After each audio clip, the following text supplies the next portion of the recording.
오늘 우리에게 주신 하나님의 말씀은 사무엘상 1장 1절에서 20절 말씀입니다. 봉독은 1절에서 11절, 16절에서 20절만 하겠습니다.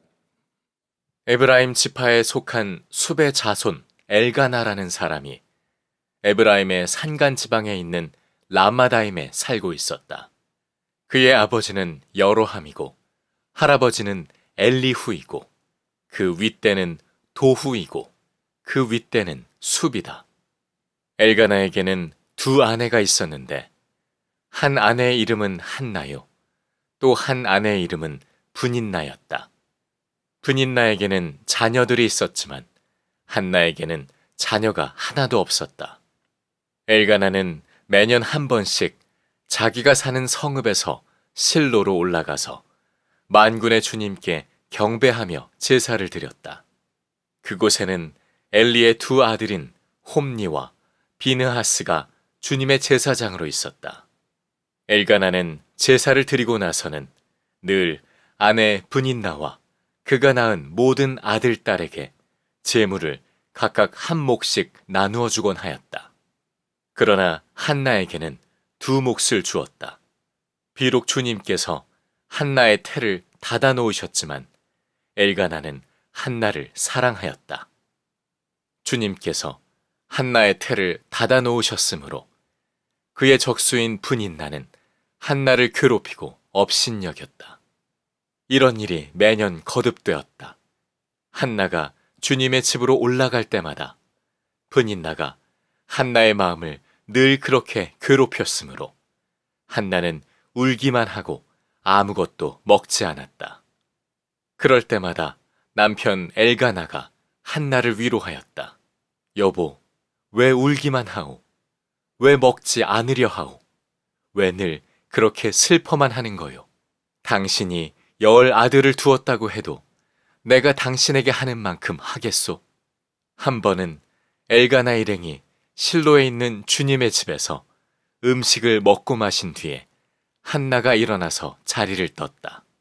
그때에 제사장 엘리는 주님의 성전 문설주 곁에 있는 의자에 앉아 있었다. 한나는 괴로운 마음으로 주님께 나아가 흐느껴 울면서 기도하였다. 한나는 서원하며 아뢰었다.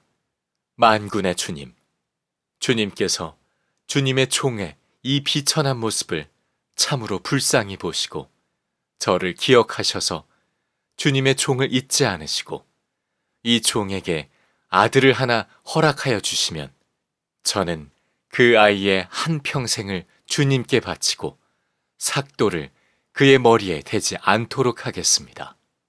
이 종을 나쁜 여자로 여기지 마시기 바랍니다. 너무나도 원통하고 괴로워서 이처럼 기도를 드리고 있습니다. 그러자 엘리가 말하였다. 그렇다면 평안한 마음으로 돌아가시오. 이스라엘의 하나님이 그대가 간구한 것을 이루어 주실 것이오.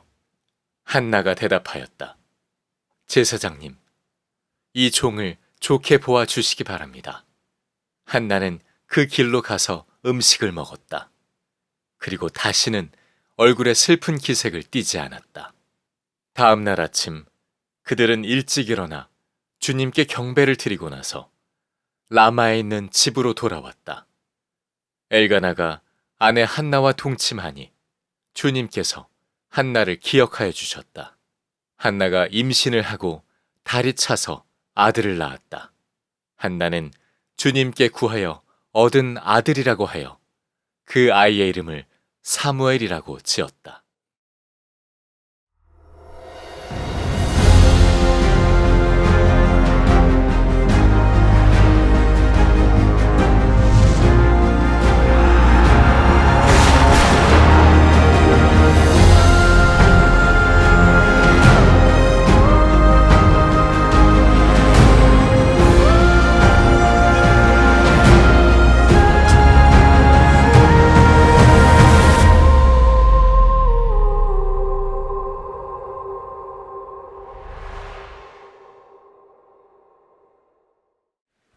네, 오늘은 신년 주일이자 임명 주일이자 성찬 주일입니다.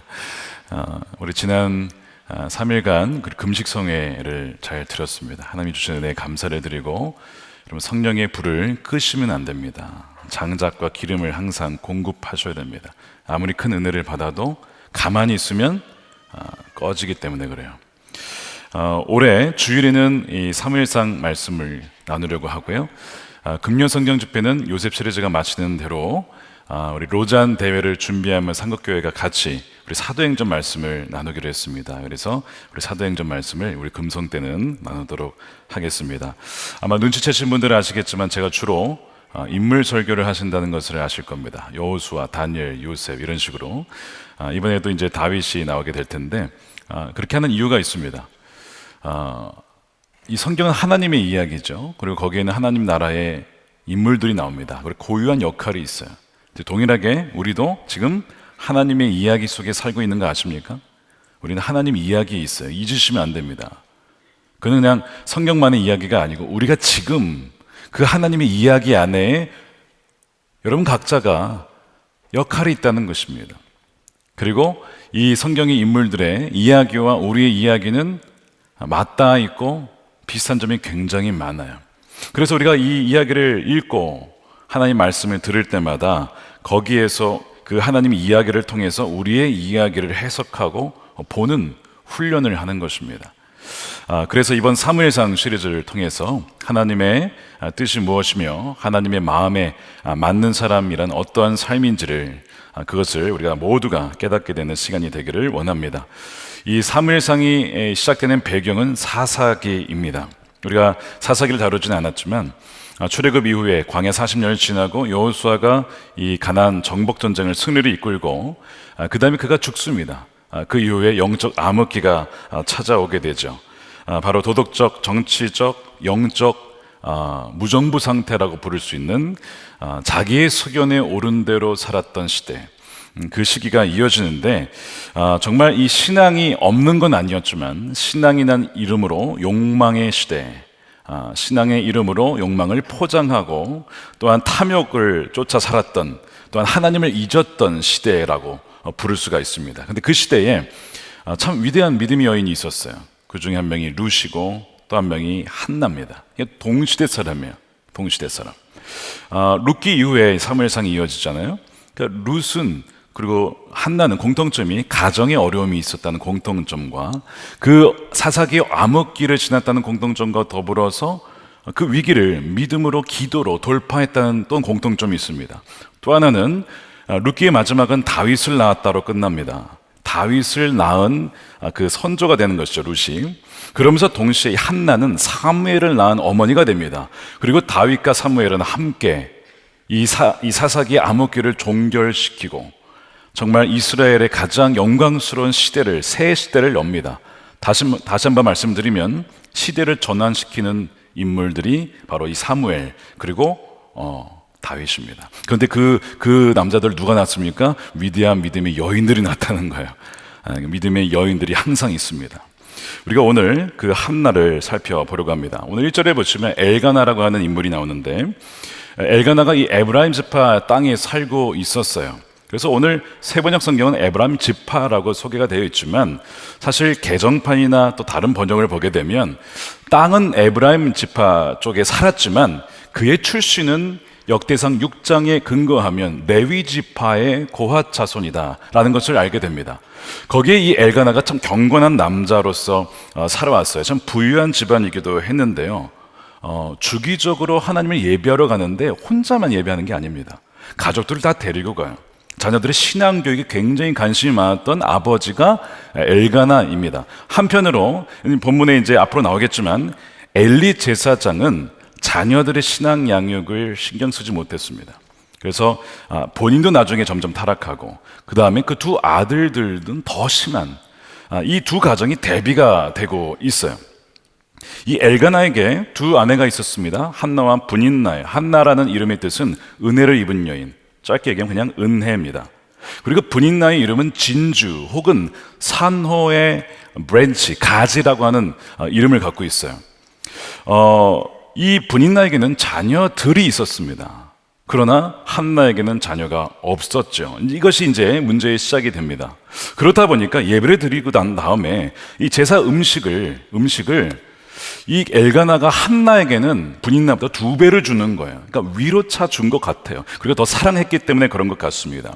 그러다 보니 이 분인나가 어떤 마음이 듭니까? 시기하는 마음이 듭니다. 차별을 받았다고 생각을 하는 거예요. 자녀는 내가 낳았는데 왜 한나에게 더 잘해주냐 이거죠. 그래서 이 분인나가 한나를 괴롭히기 시작합니다. 그리고 6절 보십시오. 그의 적수인 분인나는 한나를 괴롭히고 업신여겼다. 이런 일이 매년 거듭되었다. 한나가 주님의 집으로 올라갈 때마다 분인나가 한나의 마음을 늘 그렇게 괴롭혔으므로 한나의 반응이 어떻습니까? 울기만 하고 아무것도 먹지 않았다는 겁니다. 이 괴롭혔다는 것, 또 성가시게 했다는 것, 이 업신여겼다는 것은 이 한나의 닫혀있는 태를 조롱한 것입니다. 비어있는 태를 조롱한 거예요. 그러니까 참 나쁜 여인이죠. 아무리 자기가 자녀가 많다고 해서 자기가 본인이 아기를 갖지 못했을 때 아마 그걸 모를 리가 없는데 그렇게 이 한나를 조롱하는 겁니다. 왜 분인나가 그렇게 한나를 조롱한 것일까? 사회적 배경이 있습니다. 우리 조선시대도 그랬지만 고대 사회에서 더더욱 불임인 아내는 수치스러운 존재로 여겨지곤 했습니다. 그때는 자녀가 단지 신이 주신 선물이다 라고 여길 뿐만 아니라 또 한 가지는 경제적인 상징이었습니다. 자녀들이 많아야 밭에 일할 노동력이 많았고 그 얘기는 경제적인 부로 이어졌기 때문에 자녀가 많다는 것은 다산이라고 하는 것은 엄청난 특권이고 부로 여겨졌던 것이죠. 또한 노년의 부모를 봉양할 수 있는 자들이 자녀였기 때문에 미래가 보장이 된 것이고 또한 부모의 가업이 자녀들에게 이어져서 계속 대를 이을 수 있다는 점에서 미래를 대비할 수 있다는 보장했다는 장점이 있습니다. 국가적으로 보면 군사력입니다. 그러니까 이 고대 사회에는 자녀를 못 낳는다라고 하면 그 여인은요, 죄송하지만 사회에서 완전히 인정받지 못했던 조롱받았던 대상이 되는 거예요. 이런 사회 문화 속에서 한나가 어떤 심정이었을까 한번 상상을 해 보십시오. 내가 왜 사는 것일까? 자신의 존재 이유에 대한 물음을 가졌을지 몰라요. 그것이 굉장히 스트레스였을 텐데 남편이요, 자기가 자식을 못 낳으니까 이 분인나라고 하는 당시 관습에 따라서 둘째 아내를 데려오니 이 둘째 아내를 보면서 한나가 받을 고통은 가중이 된 것이죠. 여기에 한나가 어떻게 반응하냐면 울기만 하고 아무것도 먹지 않습니다. 여러분, 우울증 증상 중에 하나가 일에 관심이 없다는 것과 잠이 잘 오지 않는 불면증과 그 다음에 바로 식욕이 감퇴되는 먹지 않음에 있어요. 그러니까 한나가 굉장한 극심한 오랜 기간 동안 정서적인 불안정과 함께 우울증을 겪었다는 단서이죠. 이 한나는 이 태문이 열리지 않은 것이 자기 때문임을 알고 있었어요. 왜 그렇죠? 남편과 분인나 사이는 자녀가 있었으니까 남편에게 문제가 있는 게 아니고 나에게 문제가 있구나 하는 것을 알았기 때문에 더 마음이 아픈 것입니다. 그러니까 분인나의 괴롭힘과 더불어서 자기의 자책감, 내가 생명을 잉태하지 못한다는 자책감이 더해지면서 분인나는 늘 울기만 하고, 오늘 프로모 영상 때 한나가 이만한 눈물을 흘리잖아요. 그러니까 한 방울에 다 표현을 한 겁니다. 한 방울에 눈물을 흘리며 아파하며 괴로워하는 한나의 모습을 보게 돼요. 오늘날에도 이 한나의 이야기가 있습니다. 제가 종종 한 달에도 여러분이 찾아오세요. 잉태하지 못해서 자녀가 없어서 기도해 주십시오. 이 두 부부가 오면 기도를 해드립니다. 눈물 없이 기도받는 분이 아무도 없습니다. 다 눈물이 그렁그렁해요. 저도 간접적으로 그분들을 보면서 마음이 참 무겁습니다. 그러나 기도하면서 하나님이 가장 최선의 것을 주시라 하는 것을 축복하고 보내드리곤 합니다. 한국보건사회연구원의 보고서에 의하면 이 불임치료 여성의 95%, 거의 대부분이죠, 정서적인 고통과 우울증을 경험하고 있다고 해요. 그래서 80%는 실질적으로 치료를 받고 있다고 합니다. 이 난임 부부가 부부 갈등이 있고요, 또한 시부모와의 갈등, 관계도 악화되는 경향이 있다고 합니다. 게다가 이 난임 부부는 평균적으로 이 임신과 출산을 위해서 4년에서 8년 그 이상을 써야 되고요. 또한 인공 이 시술, 이 시험관 시술 때문에 수백만 원에서 수천만 원까지 이 부담을 해야 되기 때문에 가정 경제에도 사실은 심각한 영향을 미치고 있는 거예요. 그러니까 이 한나의 고통이요, 이 성경만의 이야기가 아니고 오늘날의 많은 분들의, 여성들의 고통인 것이죠. 한나의 눈물은 곧 지금 우리 많은 여성들의 눈물인 것입니다. 이 한나의 고통과 분인나로부터의 업신여김, 불임 때문인데, 분인나가 그녀를 조롱한 것은 이런 거죠. 그러니까 아니, 당시에 여자라면 자녀를 낳아야지, 나는 이렇게 많이 낳는데 너는 왜 그렇게 기대에 못 미치냐 라고 하는 어떤 압박이 있었던 거예요. 당시 여성으로서 이상적인 모습을 너가 지금 못하고 있지 않느냐, 그러면서 계속 조롱하는 이 문화적인 이상과 기대치에 대한 어떤 그 문화가 있어요. 근데 이것이 그때만이 아니고 지금도 마찬가지입니다. 단지 자녀만이 아니고요, 현대 문화의 각양각색의 분야에서 우리 각 사람들에게 영향을 주고 압박을 주는 어떤 문화적인 기대치가 있습니다. 그래서 그 기대치에 못 미치면 어떻게 하죠? 딱지를 붙여요. 루저다, 이렇게 딱지를 붙입니다. 그래서 오늘 본문에서 이 한나를 괴롭히는 오늘날의 분인나가 있어요. 오늘날의 분인나는 현대 사회의 어떠한 기준과 기대치에 미치지 못하는 자들을 조롱하는 목소리입니다. 예를 들면 이런 거예요. 너 학교 어디 나왔니? 학교 안 나왔는데요. 대학 안 나왔어? 나왔다 그러면 그 인서울이야? 라고 조롱하는 뭔가 으스대는 분인나가 있어요. 또한 승진하지 못한다며 너 왜 계속 그 자리에 있어? 나는 벌써 2번이나 승진했는데 라고 하는 분인나가 있죠. 회사 연봉을 비교합니다. 몇 천만 원이니? 나는 6천인데 이러면서 으스대는 또한 분인나가 있어요. 또한 너 지금 나이가 몇이야? 연애하고 있어? 결혼을 왜 안 해? 이런 식으로 나는 이렇게 했는데 너는 왜 그러냐, 이게 오늘날의 분인나 아닙니까? 심지어 여러분, 교회도요 그럴 수 있어요. 저도 작은 교회를 섬겨보지 않았습니까? 작은 교회를. 작은 교회 목회자들이 받는 서름이 있습니다. 누구로부터요? 보다 큰 교회로부터. 그분들이 그런 건 아니겠지만 그런 소리가 들려와요.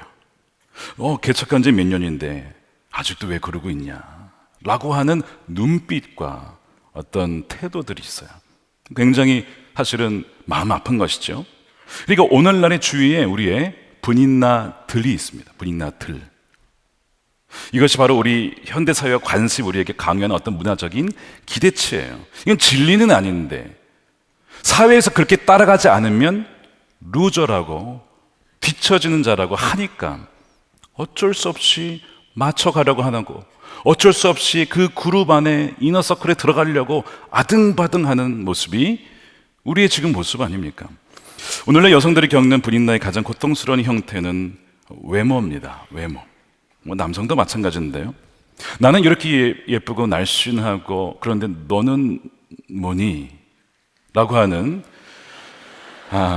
웃으신 분들은 굉장히 자존감이 좋으신 분들이십니다.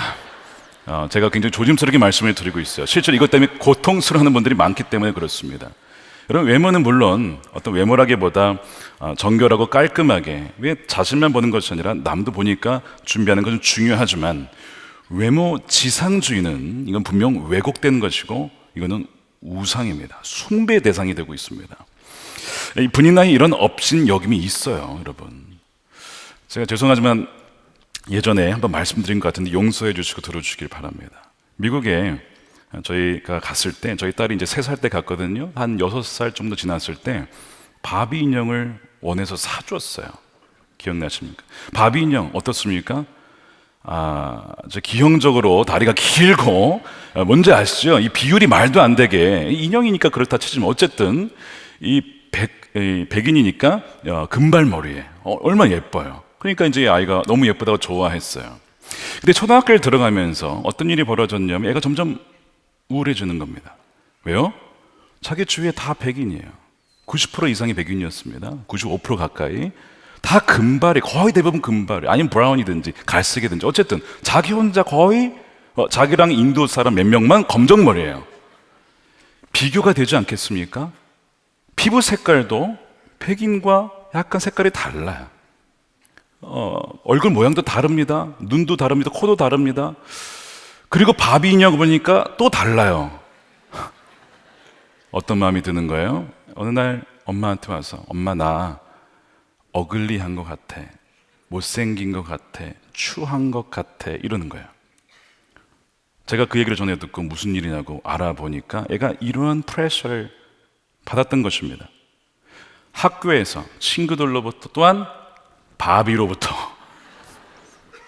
제가 바비를 그날 이후로 완전히 정리해버렸습니다. 다시는 바비는 볼 수 없었더라. 홍해 이후에 애굽의 군대를 볼 수 없었던 것처럼 다시는 바비를 볼 수 없었더라. 집도 있었는데 다 없애버렸어요. 바비 집까지. 아름다움에 대한 왜곡된 기준을 심어주고 있었어요. 이게 기준이야. 그렇습니까 과연? 그건 하나의 기준일 뿐이지 절대적인 기준이 될 수 없잖아요. 나중에 이제 나이가 좀 지나서 아직 10살이 좀 되기 전이었습니다. 한국에 나왔어요. 정말 미국에 간 이후에 처음 나왔을 때에 얘가 충격을 받습니다. 왜 충격받냐면 한국에 한국 사람들이 이렇게 많아. 다 검정머리야. 자기처럼. 그러면서 엄마에게 이런 얘기를 했어요. 엄마, 하나님이 한국 사람들 많이 만드셨나 봐. 거기서는 나랑 몇 명 없었는데. 그걸 가지고 어느 날 한글학교에서 글짓기를 했어요. 그 표현을 가지고. 제가 자랑하려는 건 아니고요. 절대 아니고. 시카고 총영사관 대상을 받았습니다. 왜 그걸 받았는가를 제가 보니까요. 심사하신 분들의 심금을 울린 것 같아요. 소수민족으로서 비교하며 차별당하며 주류 사회에 진입하려고 아등바등 하지만 그렇게 들어가지 못하는 아픔, 또 1등 시민과 2등 시민으로 나눠지는 것 같은 사회 분위기, 거기에서 하나님이 한국 사람들 많이 만드셨나 봐. 이 문장이 많은 분들의 눈물을 흘리게 한 것이 아닌가 싶어요. 저는 이 딸을 보면서 늘 하나님 보시기에 또 아빠가 보기에 너무 아름다운 딸이야. 너는 정말 예쁜 딸이야. 제가 늘 그렇게 해요. 지금 이제 정서적으로 건강한 아이로 변화되었습니다. 물론 또한 한류 열풍 때문에 지금은 또 아시아 사람들이 많이 부각이 되고 부상이 됐지만 한류 열풍에도 역시 뭐가 있습니까? 외모 지상주의는 여전합니다. 여전합니다. 이런 기준이 있다 보니까 많은 여성들이 섭식 장애를 겪습니다. 자기가 보기에 자기는 과체중이라고 생각을 하는 거예요. 여러분, 섭식 장애가 단지 그냥 밥을 안 먹는 정도가 아닙니다. 이게 외모 지상주의 영향인데 한 그 미국의 이 하버드 대학의 보고서에 의하면 섭식 장애가 미국의 10% 정도가 겪고 있는데 여성이 2배가 많습니다. 남성보다. 한국은 4배나 많습니다. 한식은 한 명꼴로 섭식 장애로 죽고 있어요. 청소년의 경우에는 어른들보다 1.5배에서 2배 정도 더 많이 겪습니다. 청소년들이 훨씬 더 민감하고 섭식 장애를 겪어요. 그리고 마약에 의해서 정신질환 2번째로 높은 사망률을 갖고 있습니다. 심각한 것이죠. 그러니까 이 지금 통계가 보여주는 것은 본인 나이 이 조롱과 업신 여김, 이 문화적인 다양한 형태를 통해서 우리에게 다가오는 것은 생명을 앗아갈 정도로 고통스러운 일이라는 것. 이것이 지금 한나가 받은 고통입니다. 그러면 지금 여러분들에게 들리는 본인나의 조롱과 업신여금은 무엇입니까? 남자들이라고 예외가 아니에요. 남자들도 사회에 나가면 어떤 것이 있습니까? 승진해야지, 권력 있어야지, 돈 좀 가지고 있어야 좀 가오 부리지 않겠어? 어떤 압박이 있죠. 앞서야지, 뒤쳐줘야 되겠냐고. 이런 분인나의 남자 분인나들의 소리가 또 있어요. 매일 받죠. 매일. 그 스트레스와 짐을 갖고 살아가는 남성들, 여러분 똑같은 것입니다. 그러나 오늘 한나가 당하는 고통을 더욱 이해할 수 없는 이유 중에 또 하나가 있다면 한나의 태를 닫은 것이 하나님이라는 데 있습니다. 하나님.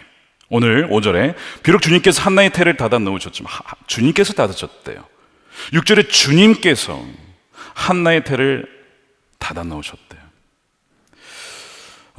한나의 고통이 더해진 이유는 하나님께서 저 악한, 자기가 보기에 자기보다 덜 성숙한, 조롱하니까, 업신여기니까 덜 성숙한 분인나에겐 저렇게 자녀들을 많이 주시면서 어떻게 저에게는 단 한 명 주지 않습니까? 많이 바라지도 않고 한 명이라도 주면 좋겠지만 어떻게 단 한 명도 주지 않습니까?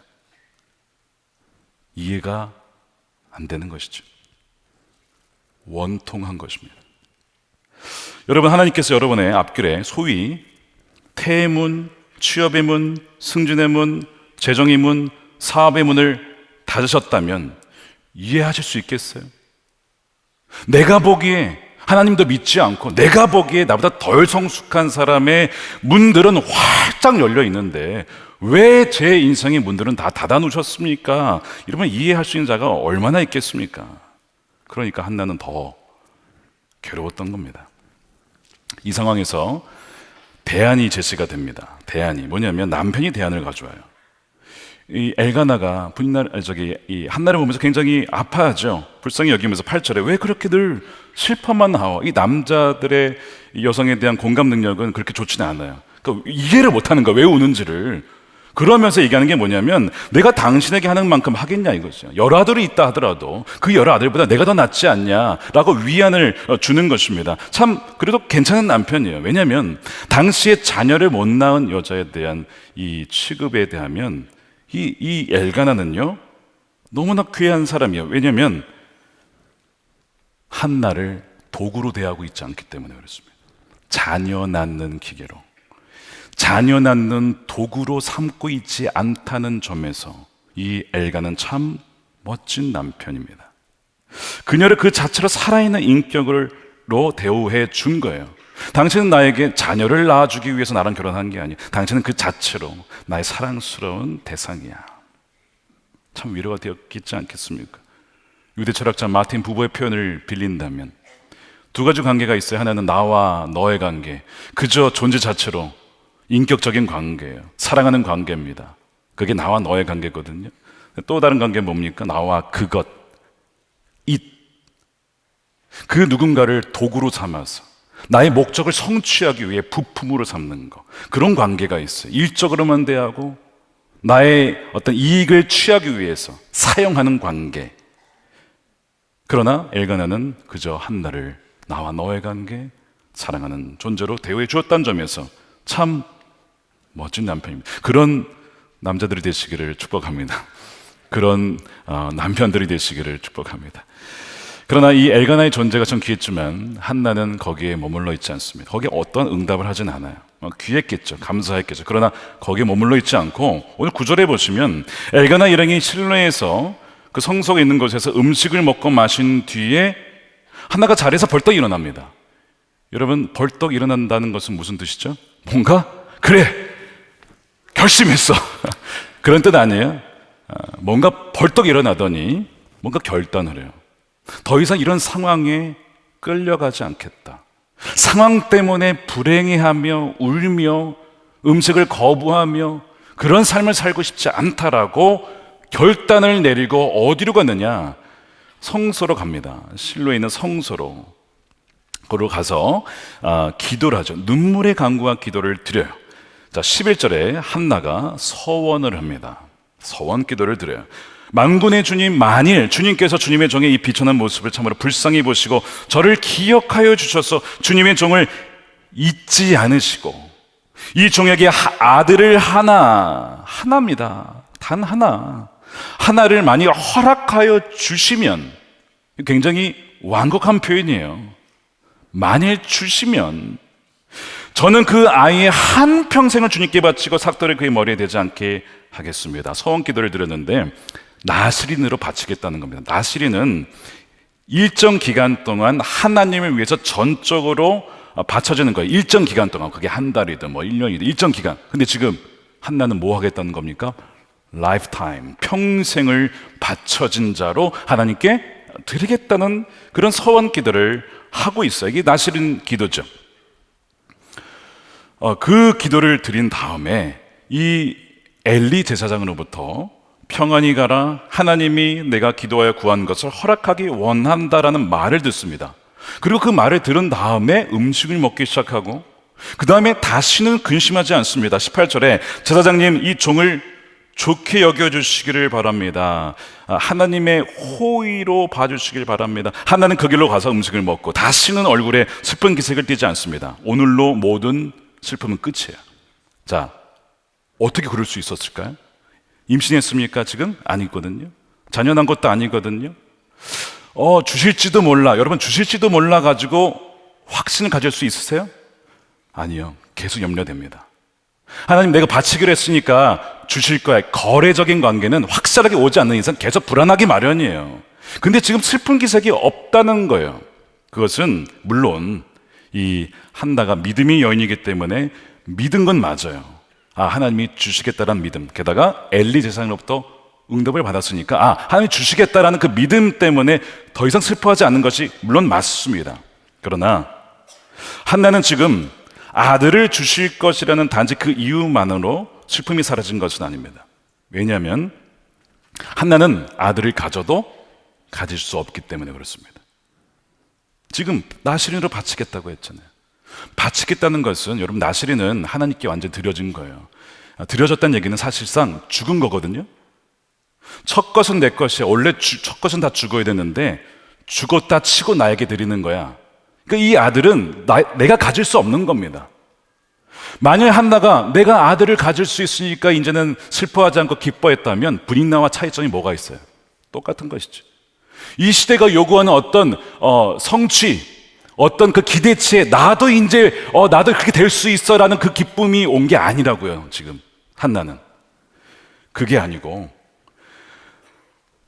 오히려 그 반대입니다. 한나는 지금 사회적인 어떤 기대치와 어떤 그 요구사항에 대해서 더 이상 나는 그것 때문에 좌지우지 되는 것이 아니라 내 행복이 거기서 오는 것이 아닙니다. 그 모든 것에 죽은 거예요. 이것을 가져야만 사회에서 인정받고 그 존경을 받는다는 사사기 시대의 어떤 문화적인 배경이 있잖아요. 그 사회의 압박에 대해서 저는 이제 죽었습니다. 외모지상주의, 학벌주의, 성취주의, 물질만능주의, 오늘날의 이 분인나들의 요구에 죽은 것입니다. 비교에 죽은 것입니다. 그래서 그녀의 기도는 이것이었어요. 지금까지는 항상 나를 위한 자녀를 원했고 내가 원하는 것을 얻지 못하면 항상 슬펐습니다. 그러나 오늘부터는 그렇지 않습니다. 이제는 나를 위한 자녀는 죽었고 나의 옛 욕망은 완전히 이제 주님께 바쳤습니다. 그러니까 안 주셔도 저는 좋습니다. 그러나 만일 주신다면 이 아이는 더 이상 제 것이 아니고 주를 위해서 완전히 드릴 것입니다 라고 하는 그 기도를 드린 거예요. 오늘날 우리가 드려야 될 기도가 무엇일까? 바로 이거 아닙니까? 하나님 이거 주세요, 저거 주세요가 아니고 오히려 그것을 주님께 그냥 바치는 겁니다. 드리는 것입니다. 거기에 대해 죽는 거예요. 지금 사실 하나님이 태문을 닫으셨다는 것은 테스트입니다. 하나님 보시는 거예요. 욥기에 보시게 되면 사단이 하나님께 와서 욥을 보면서 이런 얘기를 하죠. 하나님, 욥이 왜 하나님 경외하는지 아십니까? 이유가 있어서 경외하는 거 아닙니까? 복 주시고 소유 주시고 하나님보다 잘 되게 해 주시니까 욥이 경외하는 거 아닙니까? 그거 싹 빼보십시오. 욥이 경외할지 안 할지 저는 안 한다에 걸겠습니다. 그랬더니 하나님이 그럼 해보라고. 그 테스트, 태를 닫았을 때에 한나가 어떻게 하는지 하나님은 보시는 거예요. 그러면서 이 한나의 고백은 있으나 없으나 내게 그것이 행복의 조건이 아니라 나는 이제 다 바쳤습니다. 다 하나님께 다 바쳤습니다. 그러므로 그 전심의 기도를 하나님께서 들으신 것이죠. 기억하셨어요. 그래서 그 다음날 아침 일찍 일어나 이제 엘가나와 이 한나가 예배를 하고 돌아가서 동침을 했을 때 하나님께서 그녀를 생각하십니다. 자, 19절 말씀을 함께 읽어볼게요. 시작. 엘가나가 아내 한나와 동침하니 주님께서 한나를 기억하여 주셨다. 기억하다는 자카르인데 이것은 기억하다 혹은 마음에 두다, 마음에 새기다 이런 의미를 갖고 있어요. 이것이 어디 나오냐면 창세기 9장에 하나님께서 너와 언약을 하시고 내가 다시는 홍수로 멸하지 않을 거야. 무지개를 볼 때마다 기억할 거야. 그 기억, 그게 자카르. 그러니까 지금 이 한나의 모든 것을 원하는 게 아니고 오히려 그것을 드리는 이 기도를 하나님이 기억하시고 마음에 새기셨다는 뜻이죠. 그 기도가 무슨 기도예요? 하나님의 마음에 맞는 기도입니다. 하나님이 그것을 들으신 거예요. 그리고 이제 이 사무엘을 낳는 겁니다. 20절에 한나가 임신을 하고 달이 차서 아들을 낳았다. 한나는 주님께 구하여 얻은 아들이라고 하여 그 아이의 이름을 사무엘이라고 하였다. 사무엘은 주님께 구하였다 혹은 주님께서 들으셨다라는 뜻입니다. 여러분 쉐마 들으라 이스라엘아 들으라 쉐마. 그러니까 사무엘은 쉐마 하나님께서 들으셨다는 뜻이거든요. 저는 이 말씀을 묵상하면서 하나님 왜 한나를 택하셨습니까? 질문을 했더니 하나님이 답변을 주셨어요. 여러분 말씀을 묵상하다가 하나님께 질문해 보십시오. 하나님이 답변을 주실 것입니다. 제가 왜 한나입니까? 라고 물었을 때 하나님이 크게 두 가지를 주셨어요. 하나는 한나가 브릿나의 악을 악으로 갚지 않았다는 거예요. 굉장히 중요한 포인트입니다. 자기에 대한 조롱에 대해서 브릿나에게 어떠한 악을 갚지 않았어요. 이게 왜 중요하냐면 사사기 시대는 복수의 시대였거든요. 악을 악으로 갚는 시대예요. 그런데 이제는 새 부대가 필요해요. 악을 갚지 않는 사람이 필요합니다. 그게 첫 번째. 두 번째는요, 왜 한나입니까? 사사기 시대가 어떤 시대라고 했습니까? 탐욕의 시대. 신앙으로 욕망을 포장한 시대입니다. 모든 사람들이 다 원하기만, 취하려고만 했어요. 우상을 숭배한 시대입니다. 근데 하나님은 지금 뭘 준비하고 계십니까? 사무엘을 준비하고 계세요. 이 사무엘은 시대를 전환시키는 인물이에요. 근데 이 사무엘을 잉태할 정결한 태가 필요했습니다. 성경적으로 표현하면 금그릇도 아니고 하나님이 쓰시는 것은 은그릇도 아닙니다. 어떤 그릇이에요? 깨끗한 그릇을 쓰십니다. 깨끗한 정결한 그릇이에요. 하나님이 새 포도주를 어디에 담으세요? 새 부대에 담으십니다. 지금 하나님 찾고 계신 것은 뭡니까? 정결하고 깨끗한 그릇, 새 부대, 순결한 태를 찾고 계시는 것이죠. 만일 하나님이 그냥 태를 일찍 열어주었더라면 한나가 낳은 아들은 그저 사사기 암흑기의 한 아들로 끝났을 거예요. 그러나 이 고난의 시기를 통해서 하나님은 한나의 영혼을 정결케 하셔서 사무엘을 잉태케 하시고 새로운 이스라엘의 역사를 잉태케 하는 그 여인으로 준비시키시고 그녀에게 사무엘을 보내시는 것입니다. 왜 한나입니까에 대한 하나님의 대답이었어요. 사랑하는 여러분, 오늘 본문은요, 말씀의 핵심은 내가 원하는 것을 간절히 기도하면 얻는다가 아닙니다. 핵심은 받고 얻는 것이 아니고 욕망과 야망에 죽는 것이고 온전히 주님께 귀한 것을 드리고 바치는 것이고 정결한 태를 준비하는 것입니다. 그걸 말하고 있어요. 하나님은 늘 그런 식으로 역사하셨어요. 사라의 태를 다주셨다가 새로운 시작하실 때 이삭을 주시기 전에 준비하셨고, 그렇죠? 엘리사벳 세례 요한을 준비시키기 위해서 엘리사벳 가정을 준비하셨고 마리아를 준비하셔서 예수 그리스도를 오게 하신, 항상 그런 식이었습니다. 제가 이 말씀을 준비하면서 왜 2024년 첫 주일 예배를 이 본문을 우리에게 주셨을까? 하나님이 우리 교회에, 여러분 각 사람에게, 가정에게 새 시대의 일을 일으킬 사무엘과 같은 어떤 일을 준비하고 계신데 뭘 준비하라는 겁니까? 정결한 태, 깨끗한 그릇, 새 부대를 준비하라는 것입니다. 우리가 포도주를 준비할 수 없어요. 그건 하나님이 하시는 거예요. 우리가 할 일은 뭐예요? 새 부대, 정결한 태.